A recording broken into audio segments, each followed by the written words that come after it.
كم يمسكم خبركم تخطاتلتين لومي ربع قلت تكنتي ساعة 9 مشات استدالوه هاجراون زينات حيزنا لكم كريمنا لنا كتكاتلنا بخبر زعدم بيتروس منقص أرسل زينا منستر زينا نديت درخو چنكات بزبل عرستي مجلس وسيو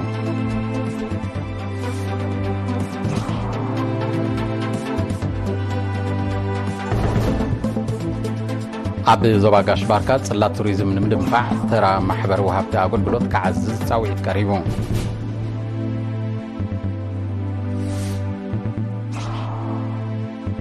عبد نوزبا غردت وتصيت هاجرو مرمراشا مناي كفل محيال يغريتا مس ولد ممهران تزتيو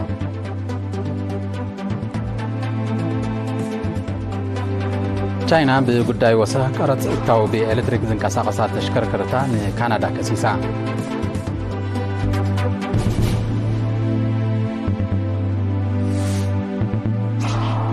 أمريكا تتكوست مفراي مس كومبانيا بوينغ ناي أستات $7 بليون وعل تفراريما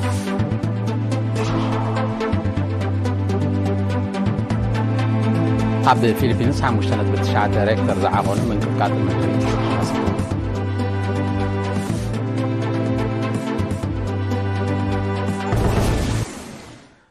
منستر زينا نديت زدرخو چنكات بزبل عرستي لومي كلتا تكمتي 2024 غازيت أو مجلس ياوتيو ملوتو حستو يسعب غازيت أوي مجلسي نديت زدرخو چنكات نديت بزدرخو چنكات نمن نقاطن قلولوات مسعتارن أمريكا والسنتر كريس كونس أمثالون كدمتمن أبتي نغلت عمت أب سميناو إيتوبيا استخايدو كوينات إرترا جاملاو قفعتات فلسيما زبل مهزو كم زفحاسون كم زقاوحون زكاريو بزي حاسوت بمدققام حقي كم سلو زقبروو ناي هدما نقدمي تصفعفع أبزي ما عدنا كنعدم سلزي ذلنا تنسل زبلنا كي قالبو حنوخن بلوم منستر زينا أسمرا كلتا تقمتي كلتا شحن 24 ناب كار زينا مسن سجر اب زواجاش باركات صلات توريزم نمدنفع ترى محبر وهابت اغلغلوت كعزز باغاطامي احغراو مع توريزم اب استغبر ركب صاويت قريبو وكيل ايرينا يوناس تخلن زدالو صبصاب الالتهاب مريم كتقربيا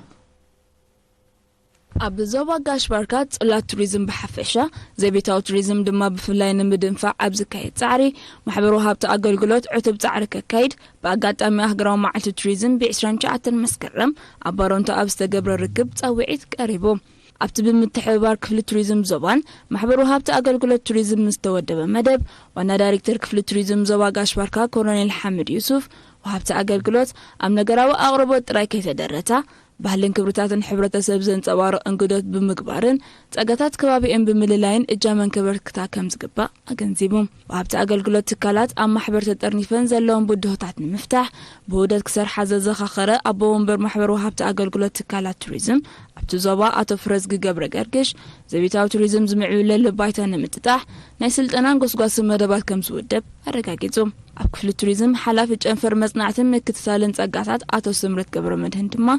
أمونغو إندستري أنغادنتن صلات توريزمن زلو طبق متأسسار بمتقاس أبز مدايزي بأتوكرو مسرح كم زدلي حبيروم أما وداتا أما حدار زواغاش باركا أمباسادر محمود علي حوري وحبت أغلغلو تكالات توريزم قونتن نبت تحت زمتش أقربتنا من رقاقات كوستو أزقبان حلافنت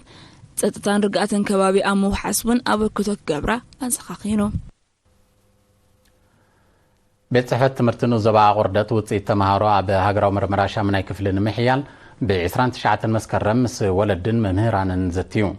ابت حلافي چنفر تمرت زباغاش باركا ممهر محمد علي ابراهيمن ام حدارنو زبا غردت اتو اساق طعمن زتصاتفو زته اب طنقي تحت وتصيت تمهارو اب هاجراو مرمراشا مناي كفلي كمون ممحياشو كوسودو ابزلوم سغمتتاتن بعمقت تزريبو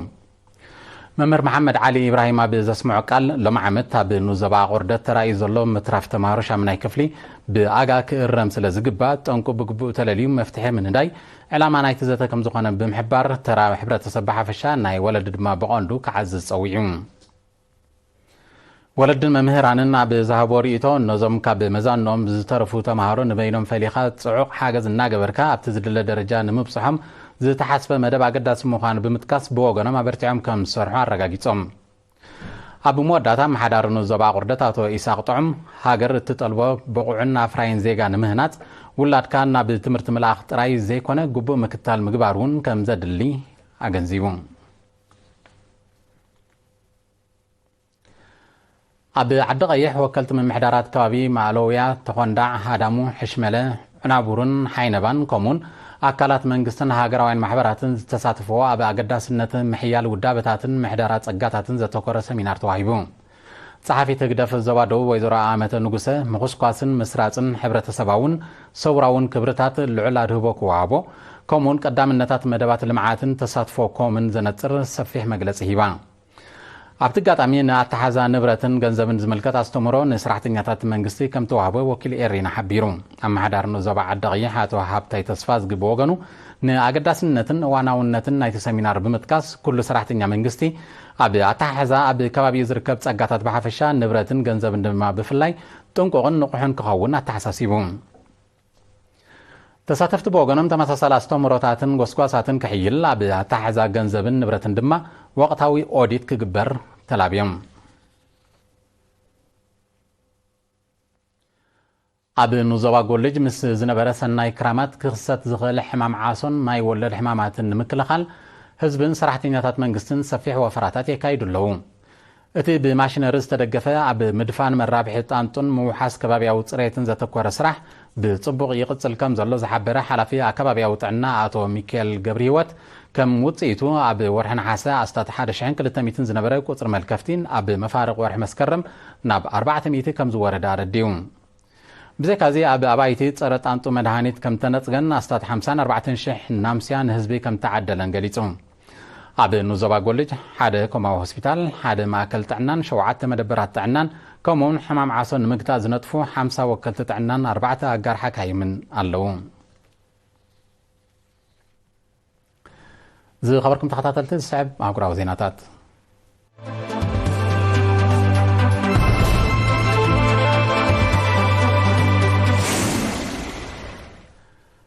ህዝባዊት ሪፐብሊክ ቻይና ብጉዳይ ወሰኽ ቀረጽ እታው ብኤሌክትሪክ ዝንቀሳቐሳ ተሽከርከርታ ንካናዳ ከሲሳ እቲ ስጉምቲ ካናዳ ካብ ሓደ ጥቅምቲ ጀሚራ ኣብ ልዕልተን መካይን ናይ 100% ቀረጽ ከም ተተግብር ድሕሪ ዝሕለፈቶ ውሳነ እዩ እቲ ውሳነ ንሕግታት ወፍርን ንግድን በኣሉታት ዝጸሉ ምዃኑ ዝጠቐሰ ሚኒስትሪ ንግዲ ቻይና መንግስቲ ካናዳ ዳግመ ግምት ክገብረሉ ጸዊዑ ኣሎ ኣህጉራዊ ውድብ ንግዲ ኣብ ልዕሊ ካናዳ ጸቕጢ ክገብር ድማ እቲ ሚኒስትሪ ኣተሓሳሲቡ እዚ ከምዚኢሉ እንከሎ ካናዳ ኣብ ልዕሊ እታው ኣሉሚንየምን ሓፂንን ቻይናን ናይ 25% ቀረጽ ከም ትውስን ብምሕባር እቲ ስጉምቲ ካብ ዝመጽእ 22 ጥቅምቲ ተግባራዊ ከም ዝኸውን ኣፍሊጣ ኣሜሪካ ኣቐዲማ ኣብ ልዕሊ ብኤሌክትሪክ ዝንቀሳቐሳ ተሽከርከርቲ ቻይና ናይ 100% ቀረጽ ከም ዝወሰነት ዝዝከር እዩ መሻርክቲ ኣሜሪካ ዝኾና ኤውሮጳዊ ሕብረት እውን ኣብ ልዕሊ እታው ናይተን መካይን ኣስታት 37% ወሰኽ ቀረጽ ከም ዝገበረ ዝፍለጥ ኮይኑ እቲ ስጉምትታት መቐጸልታ ናይቲ ንግዳዊ ገስጋስ ቻይና ንምድራት ክካየድ ዝጸንሐ ሓበራዊ ዘመተ ምዃኑ ይጥቀስ በይናዊ እገዳታት ልዑል መጠን ቀረጽን ካልእ ንግዳዊ ማሕንቆታትን ጠንቂ ንግዳውን ቁጠባውን ገስጋስ ይኸውን ከም ዘሎ ኪላታት ይሕብሩ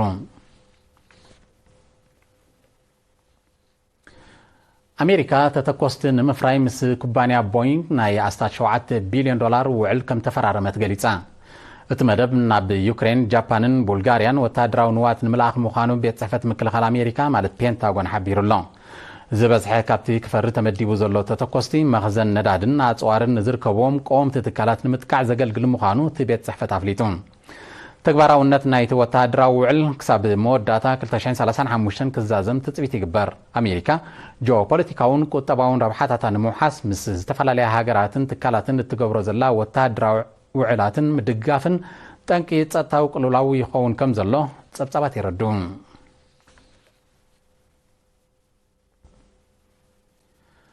ኣብ ፊሊፒንስ ትማሊ ሓደ ጥቅምቲ 5.9 ሬክተር ዝዓቐኑ ምንቅጥቃጥ ምድሪ ተኸሲቱ ይኹን እምበር በቲ ኣብ ኣስታት 10 ኪሎ ሜትር ዕምቆት ዝተኸስተ ሓደጋ ንዝወረደ ክሳራታት ዝገልጽ ዝርዝራዊ ሓበሬታ ዛጊት የለን እቲ ምንቅጥቃጥ ሓደጋ ሱናሚ ከስዕብ ዘሎ ተኽእሎ ትሑት ምዃኑ ክኢላታት ሜትሮሎጂ ፊሊፒንስ ገሊፆም። ፊሊፒንስ ሓደጋታት ምንቅጥቃጥ ምድርን እሳተ ጎመራን ብተደጋጋሚ ኣብ ዝኽሰተሉ ክፋል ሰላማዊ ውቅያኖስ እያ ትርከብ። እዚ ከምዚ ኢሉ እንከሎ ኣብ ተመሳሳሊ ዕለት ኣብ ደሴታዊት ሃገር ቶንጋ 6.6 ዝዓቐኑ ምንቅጥቃጥ ምድሪ ተኸሲቱ። በቲ ምንቅጥቃጥ ኣብ ህይወት ሰብ ዝወረደ ጉድኣት እኳ እንተዘየለ መጠናዊ ንዋታዊ ዕንወት ከም ዝሰዓበ ግና ተሓቢሩ። እቲ ምንቅጥቃጥ ኣብ ሰፊሕ ክፋልቲ ሃገር ከም ተሰምዐ ተገሊጹ።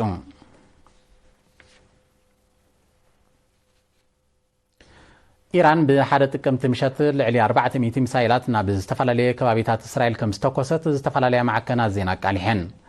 እቲ ስጉምቲ መልሰ ግብሪ ናይቲ ኣብ ልዕሊ ሓላፊ ፖለቲካዊ ቤት ጽሕፈት ምንቅስቓስ ሓማስ ዝነበረ እስማኤል ሓኒያን መራሒ ምንቅስቓስ ሕዝቡላህ ዝነበረ ሓሰን ነስረላህን ዝተኻየደ ቅትለት ምዃኑ ሓለዋ ሰውራ ኢራን ኣፍሊጡ።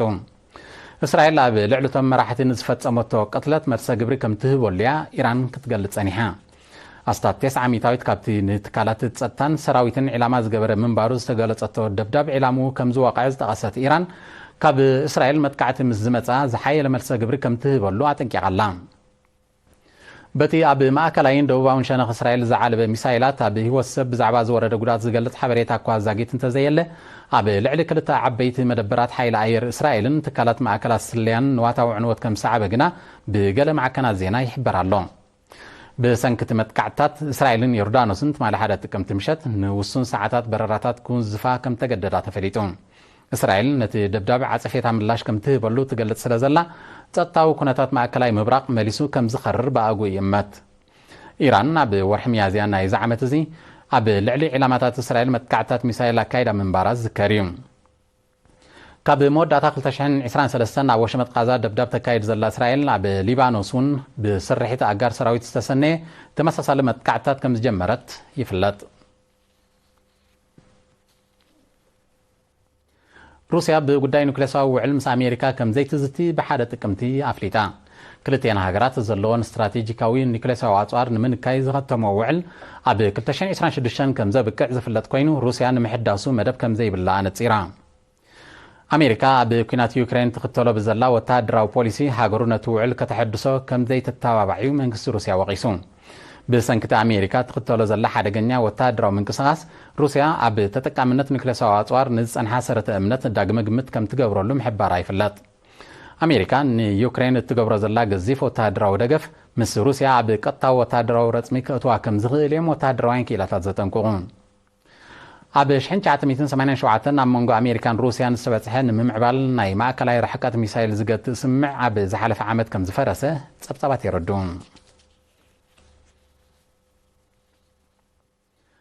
ኣብ ሄይቲ ተኸሲቱ ብዘሎ ጸጥታውን ወተሃደራውን ቅልውላው ኣስታት 48 ሚታዊት ካብ ህዝብታ ሃገር ንሕፅረት መግቢ ተቓሊዑ ከም ዘሎ ጸብጻባት ውድብ ሕብራት ሃገራት ሓቢሮም። ብመሰረቶም ጸብጻባት ልዕሊ 5.5 ሚልዮን ህዝቢ ሄይቲ በቲ ሓደጋ ተጠቂዑ ከም ዘሎ ተፈሊጡ። ብዘይካዚ ብሰንኪቲ ጸጥታውን ወተሃደራውን ቅልውላው ዓሰርተታት ኣሽሓት ቆልዑ ንዓፀቦ ተቓሊዖም ከም ዘለዉ ተገሊጹ። ኣብታ ካሪብያዊት ሃገር ኣብ ቀዳማይ ፍርቂ 2024 ብዝተኻየደ ግጭታትን መጥቃዕትታትን ጥራይ ኣስታት 3700 ሰባት ከም ተቐትሉ እዩ ዝጥቀስ። ዝሰፍሐ ክፋል ሄይቲ ኣብ ትሕቲ ቁፅፅር ዕጡቓት ጉጅለታት ወዲቑ ብምህላው ተኸሲቱ ዘሎ ጸገማት መሊሱ ክገድድ ከም ዝኽእል ይእመት።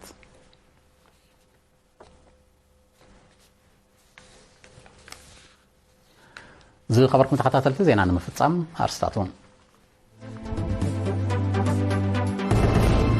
ሚኒስትሪ ዜና ንድየት ዝደረኾ ጭንቀት ብዝብል ኣርእስቲ መግለፂ ውፅዩ። ኣብ ዞባ ጋሽ ባርካ ጽላት ቱሪዝም ንምድንፋዕ ተራ ማሕበር ወሃብቲ ኣገልግሎት ክዓዝዝ ጻውዒት ቀሪቡ።